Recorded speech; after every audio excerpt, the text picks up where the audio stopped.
School की bell बजते ही हमेशा एक लड़का सबसे पहले भागकर क्लास में आता था, पर फ्रंट बेंच पर नहीं। उसका असली राज था आखिरी बेंच।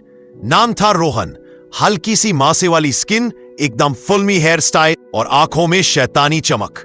स्कूल के टीचर्स उसकी पहचान एक ही लाइन में बता देते, पढ़ाई में कम, शरारतों में ज्यादा। आखिरी बेंच पर बैठना उसके लिए सिर्फ एक सीट नहीं, एक इज्जत का मकाम था। यहां से ही उसका दुनिया को देखने का नजरिया बिल्कुल हटके था। जब टीचर पढ़ा रहे होते, रोहन कुछ और ही प्लान बना रहा होता। कभी प्रैंक्स, कभी ड्राइंग, कभी सपने। और जब एग्जाम टाइम आता, तब पूरी मेहनत टीचर्स के ऑफिस से आंसर शीट ढूंढने में लगी होती। पर यह सब मजाक में नहीं। रोहन के पीछे एक कहानी थी जो ज्यादा लोग नहीं जानते थे। की सच्चाई, रोहन की मां एक स्मॉल ब्यूटी पार्लर चलाती थी। पापा एक तरह से घर पर होते ही नहीं, शायद दुनिया में कहीं अपनी हार छुपा रहे थे। रोहन ने बचपन में ही समझ लिया था कि लाइफ में अगर बेहतर बनाना है तो खुद ही हीरो बनना पड़ेगा। वो सुबह मां का हाथ बताता था, मेहंदी की बॉटल्स उठाता, सामान सेट करता और फिर स्कूल निकल जाता। पढ़ाई के लिए वक्त कम होता, पर सपनों की कमी नहीं थी। उसका सपना कॉमेडियन बनना, लोगों को हंसाना, उनके चेहरों पर खुशी लाना। पर उसका यह सपना किसी को सीरियस लगता ही नहीं था। क्लास की दुनिया क्लास 10B में रोहन के जैसे और भी बहुत लास्ट बेंचर्स थे, पर लीडर था वो ही। उसके दो खास दोस्त, अंटी स्कूल का अनऑफिशियल फूड सप्लायर क्योंकि उसके बैग में हमेशा स्नैक्स छुपे रहते, समीर मैथमेटिक्स में 0 पर डांस में टॉप। ये ट्रियो क्लास में हमेशा पोस्टर बने रहता। Last bench, last hope.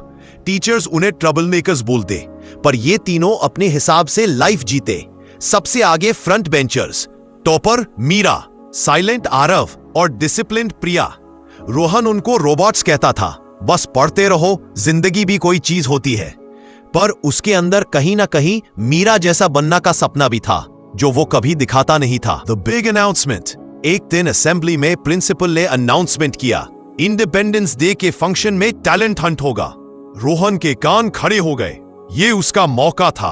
वो स्टेज पर खड़ा होगा, पूरी स्कूल उसको देखेगी, उसके जोक्स पर हंसी आएगी और लोग बोलेंगे ये लड़का तारे बनने लायक है। पर जब उसने अपना नाम कॉमेडी के लिए दिया, टीचर ने हंसी उड़ाते हुए कहा, रोहन तुम्हारा काम स्टेज पे जाके वक्त बर्बाद करना नहीं, पढ़ाई करना है। वो मुस्कुरा दिया, लेकिन अंदर से दिल टूट गया। मां ने हमेशा सिखाया था, हंसना और हंसाना भी एक कला है बेटा। एक बदलाव उसी वक्त। क्लास टीचर मिसेस फर्नांडेज ने उसकी आंखों की स्पार्क देखी, तो उन्होंने रजिस्ट्रेशन लिस्ट में उसका नाम क्वाइटली ऐड कर दिया। रोहन को पता चला तो वो लिटरली हवा में उड़ रहा था। अब प्रैक्टिस का वक्त था। बंटी और समीर उसके ऑफिशियल एडवाइजर्स बन गए। वो कैंटीन की लाइन में खड़े स्टूडेंट्स पर जोक्स बनाता, क्लासरूम के इवेंट्स की मिमिक्री करता और हर एक पिक्चर का कॉमिक वर्जन तैयार करता। मीरा दूर से देखती रहती, कैसे ये लड़का हर दुख को हंसने में बदल देता है। The energy of the stage, Independence Day, big stage, big crowd. Rohan के हाथ पसीने से भीग रहे थे। हार्ट लिटरली ढोल की तरह बज रहा था।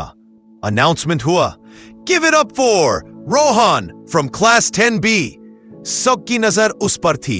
टीचर, स्टूडेंट्स, हत्ता कि वो प्रिंसिपल भी, जिससे वो हर बार डांट खाता था। रोहन ने माइक उठाया और बोला, आप लोग ने नोटिस किया है, लास्ट बेंच के स्टूडेंट्स कभी टीचर के नजर में नहीं आते, लेकिन उनकी नजर टीचर पर होती ही नहीं। ऑडियंस एक सेकंड के लिए शॉक, फिर हा हा हा हा, जैसे हंसी का बर्फ एक्सप्लोड हो गया। उसने हर सिचुएशन, हर प्रॉब्लम को ह्यूमर में बदल दिया।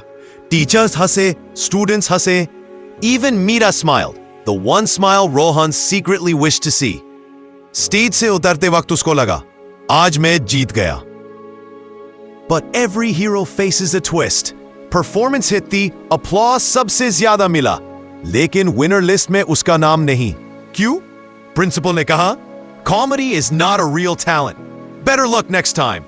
रोहन हंसा, पर उसकी आंखों में आंसू थे। दोस्तों ने बोला, तू जीत गया है रोहन, ट्रॉफी लोगों के दिल में मिलती है। मीरा ने पहली बार उसे बात की, तुमने सबको खुश किया, ये बड़ा काम है। उसका दिल लिटरली गिटार बन गया। रोमांटिक ट्यून बजने लगी। The reality check. एक हफ्ते बाद मिड टर्म एग्जाम आए। रोहन का रिजल्ट फेल। बुंटी और समीर भी पास नहीं हुए। टीचर ने सबके सामने कहा, ये लास्ट बेंचर्स कभी कुछ नहीं कर सकते। वो लाइन उसके दिल में तीर की तरह घुस गई। रोहन ने घर जाकर अपनी मां को रिजल्ट बताया। वो गुस्सा नहीं हुई, सिर्फ इतना बोली, बेटा लास्ट बेंच पर बैठना तेरी मर्जी है, पर जिंदगी में आखिरी नहीं रहना। ये लाइन उसके अंदर बिजली की तरह जली। उस रात उसने पहली बार पढ़ाई के नोट्स खोले और पहली बार उसने प्लान बनाया, हीरो बनाना है, आखिरी बेंच का ही सही। द कमबैक दिन में स्कूल, शाम में मां की हेल्प, रात में पढ़ाई। कॉमेडी और कॉन्फिडेंस उसका प्लस पॉइंट था। इस बार टीचर से पूछता, डाउट क्लियर करता, मिया से नोट्स लेता। मीरा ने हंसी में कहा, तुम बदल गए हो। रोहन बोलता, नहीं, बस डायरेक्शन मिल गया। बंटी और समीर भी उसके साथ तैयार हो गए। लीडर तू, मिशन हम सबका। क्लास में सब शौक थे। जो लड़का पहले सिर्फ हंसी करता था, अब सीरियसनेस में भी सबसे आगे था। फाइनल एग्जाम्स, साइलेंस, हॉल में पेन्स की खराश, पर रोहन का माइंड क्लियर। उसने हर आंसर में मेहनत डाली। जब रिजल्ट आया, बंटी और समीर ने फर्स्ट डिवीजन से पास किया और Rohan second division. Yes, topper नहीं बना, पर फेल से पास की जर्नी में ही उसका रियल जीत थी। प्रिंसिपल ने सर्टिफिकेट दिया और बोला, you proved me wrong. Rohan ने हंसी में कहा, सर मैं आखिरी बेंच पे हूं, पर नजर आपकी सबसे पहले मुझ पर थी। सब हंस पड़े। स्कूल का लास्ट दिन, सब लोग इमोशनल थे। टीचर्स ने अवार्ड्स दिए, best student, best discipline, best academics, और फिर एक नया अवार्ड अनाउंस हुआ, आखिरी बेंच का हीरो रोहन। पूरी स्कूल एक आवाज में चीयर कर उठी। उसने स्टेज पर आकर माइक उठाया और बोला, पढ़ाई जरूरी है, पर सपने और खुशी भी। टीचर्स का रिस्पेक्ट करो, पर अपनी टैलेंट को इग्नोर मत करो। लास्ट बेंच पर बैठने वाले लोग दुनिया के टॉप पे भी बैठ सकते हैं। उसके बोलते ही सब तालियों की गूंज से हॉल भर गया। उस दिन रोहन ने समझा, winning hearts is the biggest trophy. Epilogue, hero का फ्यूचर। आज रोहन एक पॉपुलर स्टैंड अप कॉमेडियन है। टीवी शोज पे आता है, यूट्यूब पे लाखों व्यूज, और जब भी स्टेज पर जाता है दिल से एक ही लाइन बोलता है, मैं हूं आखिरी बेंच का हीरो। कहानी का संदेश, सीट छोटी हो या बड़ी, सपने बड़े होने चाहिए। टैलेंट को अंडर एस्टिमेट मत करो। जिंदगी में इंप्रूवमेंट ही जीत है। हंसी भी एक हीलिंग पावर।